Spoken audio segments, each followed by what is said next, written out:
Hi, everybody. So it seemed to work out pretty well last month where I did my movies I saw in the month summary live. And so I thought I would try it again this month because I've been having some problems with some headaches and other things, and I just ran out of time to film the video. And so I thought I would try it again this month. So let's talk about the movies I saw in the month of April. It was a pretty good month, I have to say. There wasn't really a movie that I hated, although there were certainly some that were better than others. So let's talk about them. So the first movie that I saw in April was from Richard Linklater. It was Everybody Wants Some. And this was something I was really looking forward to, and I really liked it. I think right now it's like at my fourth or fifth favorite of the year, and I think that it's one of those movies that you have to sort of be comfortable watching characters and not have a whole lot of story. And that's what I think that Richard Linklater is so brilliant at, is telling a good is telling a story with good characters, and just you get to watch them live out their life, whether it's a couple in the Before series, or a boy in Boyhood, or high school students in Dazed and Confused. I just love how he's able to do that. And here, I think it was different than Dazed and Confused in the sense that this was about a team versus Dazed and Confused, which was about individuals. And so you kind of saw some different dynamics, and I thought it was really, really good. I liked all of these guys, and I liked spending time with all of the guys. It does have a lot of profanity and it's a hard R for me. So just keep aware of that. Okay, then the next film that I saw, totally other end of the spectrum, is I saw Saturday's Warrior, and this is a Mormon film, a local film that was based on a musical that's very popular amongst Mormons. And it's very cheesy, very campy. It's not that well made. It's not that well acted. But if you like the songs, if you have nostalgia for it, then you might enjoy it. It wasn't like the worst thing I've ever seen, but it's not really very good either. So I can't really recommend it. And it's definitely one of those movies that if you're not part of this religion, then you aren't a good person, kind of. And there's really no sort of like middle ground in between. So someone to think about. Okay, then the next one I saw Midnight Special, and this was by Jeff Nichols, and I thought it was a really, really good sci-fi film. It built tension really well. It's kind of a slow burn, but the main point of a good sci-fi movie, I think, should be about something, a metaphor kind of to something. And in this case, this film was about belief and how there's this boy with these powers, and each of these characters believes in him in a different way. And so it really was about how the cult believes in him in some ways, and his father believes in him in a different way. The FBI agent believes in him in a different way, and how that all kind of comes into play. And I thought the ending was wonderful. A lot of people didn't like the ending. I loved it. I thought it was great. It's just a really, really good little sci-fi movie, but definitely a slow burn for everybody. I thought the acting was superb. Kirsten Dunst is really good in it. Best I've seen her in a long time. Michael Shannon, great. And it's really well directed. It kind of has themes from Close Encounters of the Third Kind, Tomorrowland, a lot of different movies, and I think it's definitely worth seeing if you do. Adam Driver's in it. He's really good. So, okay. Then I saw Eye in the Sky, and I thought this was a really well-made, very entertaining movie. It keeps you on the edge of your seat. It's engaging throughout. I think that you'll really enjoy it if you see it. My only problem with it is I felt like it was it was trying to almost sell. I felt like it was a little bit propaganda-ish-y, a little bit, in the way that it was trying to sell the drone strike program. I mean, this seemed like a best case scenario that all of these things would be done and all of these checks would be made for this little girl and before doing the strike. I just don't know if I quite bought it that that's really how it goes down. It seemed like a great tool that if you were trying to sort of defend the drone program, you could show them this video and be like, look how careful we are, look how good we are. And I didn't really like that. And so that was my only issue with it, is that I didn't really feel like it for some reason, it just didn't sell me on its authenticity, and it felt a little propagandy, but it's really well acted. Alan Rickman, his last performance, very good. Helen Mirren's really good in it, and it is very engrossing when you're watching it. So if you can kind of just put your sort of realism away and just enjoy it for what it is, I think you'll really like it. Okay, then my next film that I saw Batman v Superman again, because people are like, oh, you got to see it a second time. You'll like it so much better second time. I didn't really like it so much better second time. Sorry. I just think that I just don't. I'm a person, I do not like twists, and I do not like it when I feel like the director is trying to manipulate me. And I felt like Zack Snyder with the end of this movie was really trying to manipulate me, and I didn't like that you're killing Superman. That really annoyed me, and I really didn't like that, you know, you have to go through all of this grieving and all this mourning process, and it's like, we know that that's not real, so why are you making us go through all of this? It just felt like, I don't know, it just bugged me. I didn't like it. And I didn't like the Martha thing. I've heard some explanations that you know are interesting, but I still just thought the way it was executed was really clunky. And the fact that he would go from being ready to kill him to being a friend in a matter of minutes, I wasn't convinced. It was too sudden. It was too abrupt. But that's not to say it's a horrible movie. There are some good things about it. There's some good action. There's some good fighting. There's some good cinematography. There's some good performances. I didn't really like Jesse Eisenberg, but I liked Ben Affleck pretty good. Although I don't really like the way that his version of Batman is so manipulated by Lex Luthor. You know, the whole movie is basically Lex manipulating Bruce to get him to fight Superman. And I felt like Batman's supposed to be this private investigator, and kind of that's how he's sort of laid out, you know, that he's investigating all these clues and stuff, and yet he's so clueless on all these things that Lex is doing. I don't know, I thought that was kind of lame, but a lot of people love it, so good job. Okay, then next, and for the record, I totally worked really hard to be ready for Batman v Superman. I watched 14 Batman and Superman movies.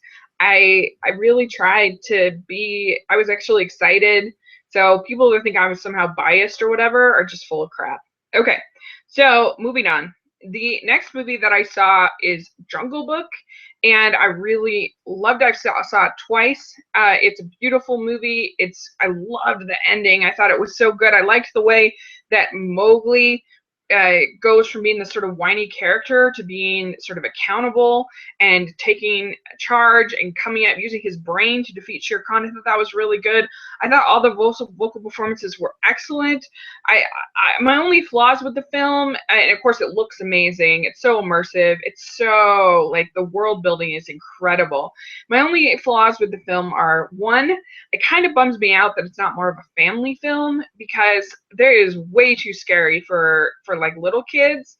And like the nice thing about the old one, you can fault it for a lot of things, but it was a family film that everyone could go to in a family. So that's only, I feel like that's a loss in a way. But then also, for me, both times I saw it, I got a little bored in the middle section. It just sort of lost me with getting the honey and just some of that stuff. It just wasn't as engaging. And also, I felt like the songs to me didn't really fit. Like, I love those songs, but kind of just didn't quite fit, especially I Want to Be Like You, because I didn't really like the whole way they portrayed. I didn't really like the whole way they were portraying Louis, because Louis is supposed to be a slick guy. He's supposed to be cool. He's supposed to be a slick talker. We already have the big bully villain in Shere Khan. We already got that. so we don't need it again. And I don't know, I just feel like they made him too mean, and I didn't really like, and it totally did not fit to have somebody like that singing. It didn't work, but I still really liked it. I thought it was a really good film, and I'm certainly glad I saw it. Okay, so, and the 3D, that is one that is worth it to pay for 3D. It was so immersive. It was great in that way. Okay, then the next film that I saw was Ratchet and Clank, and I thought this was really fun little movie. I'm surprised it's gotten as bad a reviews as it has. I thought it would be like, I don't know, in the 30-ish range as far as Rotten Tomatoes, and for it to be at 18, it surprises me because I just thought it was sort of a Saturday morning sort of fun space adventure for little kids. I thought it had some pretty good jokes. I thought it was pretty self-aware. Maybe it's just I went in with super low expectations because it's a video game movie, and I don't know. So I liked it. I enjoyed it. I thought it's not like the greatest thing ever, but I thought the vocal performances were pretty fun, and it's just like a classic bad guy, good guy space battle. So, oh well, I liked it. Okay, then next I saw, and I thought the animation was very good, and they were very clever because they only spent $20 million, and they were able to do that because they did all the modeling in conjunction with the game. And so I think they actually will end up at least breaking even though it only made $4 million this opening weekend, because I feel like they've spent that much marketing, and I think it'll have good legs on video on demand and DVD. So I think they'll be okay. If not, it won't be very much of a hit. So it'd be an interesting sort of model, I think, in the future to kind of combine animation projects, like whether it's doing a TV show and doing a movie, or a video game and a movie, kind of cut expenses. I think that's great. $20 million is so cheap. I mean, the only people that are making movies that cheap are like the very, very independent people, and that don't get a very good amount of screening, and the Aardman folks make it for that cheap. But well, the Aardman folks is more like 50 million, but still, 20 million is really cheap. So I thought it looked pretty good for that price. I really did. So, okay, moving on. Then I saw my favorite movie of the month. I saw Sing Street. This is the new film from John Carney. I loved it, loved it, loved it, loved it, loved it. Everybody should see it. Find it. It's still not playing. I saw it at an early screening. It's not playing around me quite yet, but I will see it a bunch more times. I loved this movie. I thought it was funny and sweet and a great coming of age story. I think it's the best high school movie to come out since Perks of Being a Wallflower, which I loved Perks of Being a Wallflower. And I think that I liked the characters. I loved the relationship between the lead boy Connor and his brother Brendan. I thought that was so well written, and I just liked those characters so much. I was rooting for them. I thought the music was great, and it was just so charming, and it made me so happy. I wanted to seriously watch it just again, just like watch it again after seeing it the first time. I loved it that much. It was so good. Okay, then I saw Elvis and Nixon, and this is a imagining of what happened between the sit down between Elvis and Nixon, Michael Shannon, and Kevin Spacey. And this was an entertaining little movie. You can probably wait and see it on video on demand or whatever. Wait and see it on DVD. But I thought Michael Shannon was fun as Elvis. I didn't really believe that any of this is real. Like, it all seemed kind of ridiculous, kind of campy. But I thought that he had a lot of fun in the role of Elvis. But Kevin Spacey is so good as Nixon. Like, it's not just a caricature. It feels like a real portrayal of what Nixon really would have been like. Like, he's so good, and all the supporting work is really good, and it's an extremely mild R rating. I think there's like, I don't know, I think 7 or 8 F words, and that's why. So it's pretty mild for the R rating, and I enjoyed it. I thought it was a lot of fun. Okay, then I saw April in the Extraordinary World, and I've seen it twice.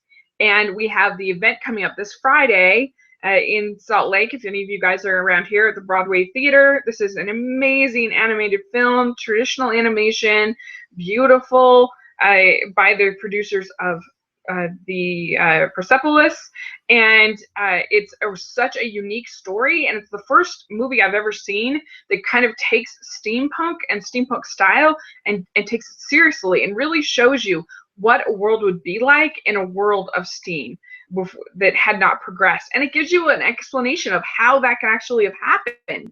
This whole alternative history I thought was so good, and I thought it was such a interesting story. I liked the characters. I thought they were complex. They weren't all sort of paragons of virtue, and you had comic relief in Darwin the Cat, and it really surprised me. The villain really surprised me, and it's just really, really good film. So if you can find it, if you can hunt it down, of course it looks beautiful.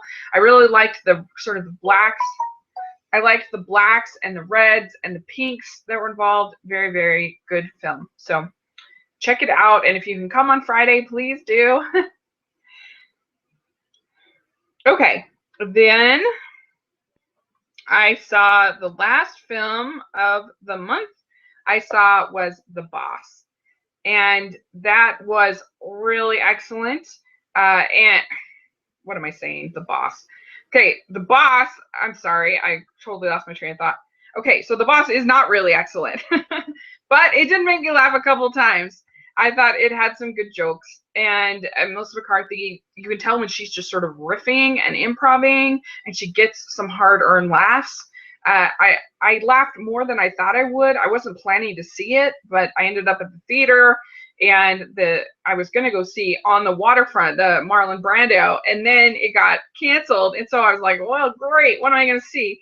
So I ended up seeing The Boss, and it's not like a good movie, but it did make me laugh a couple times. So there you go.